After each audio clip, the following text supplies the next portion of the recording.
What's up, friends? This is Ben Landers, and I am pumped to be on the PE Masterclass video series. Thanks, Ryan, for having me. The lesson that I want to talk to you today about is called Hula Hut Relays. Before I start, just want to give a quick thank you to JD Hughes because he's the one that showed me the Hula Hut and showed me this whole relay idea in the first place. So thanks, JD, for one of your many great ideas that you've given me over the years. The way this game works is it's a team building game. It's great to play at the beginning of a year or right when you're coming back to school from a break, just to review teamwork and team building strategies. And the way it works is you're going to build a hula hut. If you don't know what that is, check this out. Basically, you use 6 hula hoops and you build a little fortress out of the hula hoops, or like a little house, commonly called a hula hut. And it takes a little bit of teamwork, and it's a great little activity that kids like to do. And when the game starts, you want to have your kids split up into groups, and you'll have a set of 6 hula hoops laying down on the ground. And the way I split my kids up is I just have them go line up behind a stack of hoops. So I have 6 sets of hula hoops, and like for a class of 20 to 24, I would just have 4 stacks.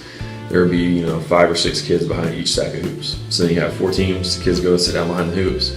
And I explained to them that the focus of the game is teamwork and learning how to work together, and we talk about the importance of that, and that the game has different levels. And talking to your kids in these like video game terms kind of gives them this extra level of motivation, I found. And so I always try to describe break games down into different levels. Not only does it help the kids slowly understand the rules of the game, but it gives me a chance to talk about strategy, to give refinements, and also the kids are pumped to try to get to the next level. So it's just a little extra motivation. And it gives each team a chance to win. So since we're playing so many different rounds of it, it gives multiple teams multiple chances to win. The way level 1 works is the kids, when the music turns on, will build the hula hut as quick as they can. And I always have them build it on the middle line of the gym. And then they run to the end line and sit down and start clapping. So before we start, I give them 30 seconds to talk to their team and strategize and make a game plan. So they're huddled up, they're talking about who's going to do what, and then when the music starts, they try to build the hut. First one to build it and go sit down is the winner of that round. So then as soon as they sit down, I stop the music, I have everyone go to the finish line and sit down, and then we talk about the strategy. And I usually ask the team that wins, what is it that you talked about during that game strategizing time that I gave you? And we bring up some points, and usually the winning team was like, well, yeah, we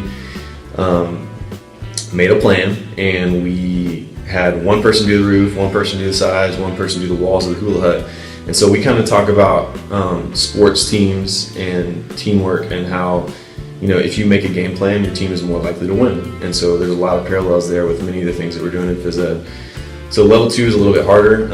You can make up whatever kind of different variations you want. There's a bazillion different things you can do. But usually for level 2, I have 1 or 2 kids go through the hula hut after they build it. You are not allowed to touch it or hold it while they're going through. So I start the music. After I give them 30 seconds to strategize and talk, I start the music. Everybody goes down. First team to finish goes and sits on the line and starts clapping. And then I stop the music and have everybody go sit down. And then we talk about what was different that time. And during that level 2 round, the main thing that they're talking about is who they chose to go through the hula hut. And we talk about teams having strengths and weaknesses of different players. And obviously, a player that's smaller or somebody that has good balance or is flexible is going to be a better person to choose to go through the hula hut. Just like if you're on a football team, you had a QB, you would want, or you had somebody that threw really well, you would want them to be the quarterback. The levels just can progress and get harder and harder. You can play just the first few levels with your younger students and progress it to harder levels with your older students. They're just great teachable moments all throughout the game, and it's a lot of fun to watch. And my kids really love it. It also works great for a field day station, and it's a great lead up to another game called Hula Hut Throwdown that Ryan has talked about on his podcast. So you should check that out. If you guys want to see a video and see all the different levels, like eventually we pull out blindfolds and the kids have to get a blindfolded person through, and we build even double-decker hula huts, and sometimes even in 5th grade can get to triple-decker hula huts. So there's lots of variations, lots of things. I have a video that I can send Ryan. He'll maybe include a link where you can see me teaching this game to my kids and see a few examples. And I hope that you can use the idea. I hope it's a success. And thanks for having me, Ryan. Have a great day, guys. Have fun and teach on. Later.